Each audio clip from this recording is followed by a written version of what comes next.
Hi, Witches of the Moon. Sorry if I am shaky. I am holding my phone and we are outside, so it is too nice to be inside. So until my phone dies, we are here. My name is Jess Spellbound and I am a first timer here.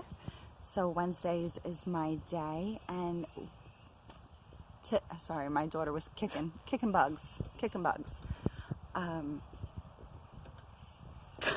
She's distracting me. This week we are talking about our first steps on the path, and since this is the third or fourth time I filmed this, I kind of came to a revelation as I was retelling my introductory story of my first steps on the path.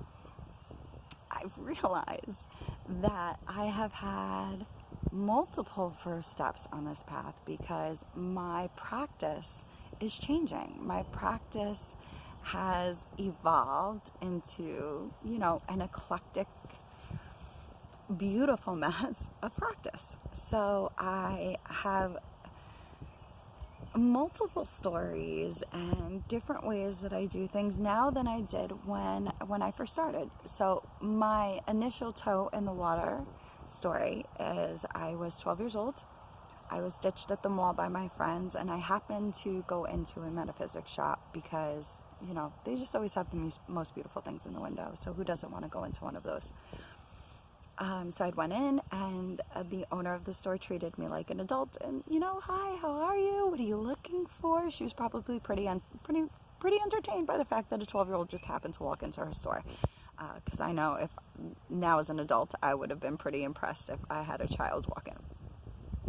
Different times, right? No cell phone. So she asked me if I was looking for anything, and of course I said no, because I didn't, my only experience or my only knowledge of the craft was actually the movie The Craft, because it was, I was 12 when that movie came out. So I wandered in because, and I had ended up walking out of there with a book on how to read tarot and a tarot deck. And the tarot deck that I had chosen at the time was the Yolanda Tarot, which I still adore and have another copy of.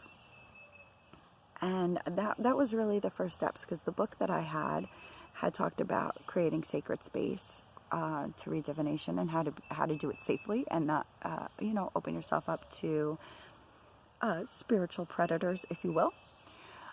So that was the first toe in, and then I became obsessed and was going to the library all the time and taking books out. Of course, Silver Ravenwolf, Teen Witch, because who doesn't want that book? And I kind of just grew from there. But I can tell you multiple other times that my practice has changed and evolved, and just like I've changed and evolved as a person and have come into new experiences in my life, and my practice has done the same. So I didn't realize until a couple, maybe a year ago. A year is a long time, but that I am, not Wiccan. I've been telling people I was Wiccan for years and until recently, in the scheme of things, that I am not Wiccan. There's nothing wrong with being Wiccan, but my practice has changed, and my views on things have changed. So I think that everybody should strive for evolving. Everybody should strive for an evolving practice, something that changes with you, and not to get stagnant in your practice, because I feel like that's when you really plateau, and you think that you, as witches, I feel like we are very open to the fact that we do not know everything, right? And that our word is not law, that we all have different viewpoints, we all see things differently. But I think that in that same spectrum of thought is that we change, so our views change, our outlooks change, so our practice must change. Maybe not our morals. Our morals don't change. What we think is right, what we think is wrong. They might slightly vary, but I don't think they change. But, I love where my practice is out now. I live in the woods. Not completely in the woods. I have neighbors. You can kind of see their houses. But I am in the woods for the most part. It takes me, a good bit of time to get anywhere, even the grocery store. So, and I'm in a very heavy, what used to be Native American land. So I've adopted parts of that because I want to honor the land. I want to honor the ancestors of this land. I would have never done that 10 years ago. I would have never even thought to honor the land that I was in and honor the people who used to live there. So it's a cool thing to think about. And when you think about it as far as your first steps on a path, like I said, mine has changed multiple times, looking into Celtic magic and doing Celtic magic and looking into shamanism and, trying to mold my practice around what I'm learning, where my location is, and what I'm surrounded by. It has been a fun journey, and I really, like I said, I hope that everybody has a new spark in their practice. I hope that everybody feels new joy with learning something new and doesn't get caught up in a label, right? Because why?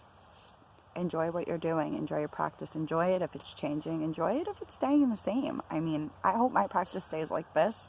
And small things change. I don't say the same devotionals every day. I don't leave the same offerings all the time. I don't honor the land in the same ways. I don't do protection the same way every time. So you got to keep it new and keep introducing new herbs, new crystals, new words. Family.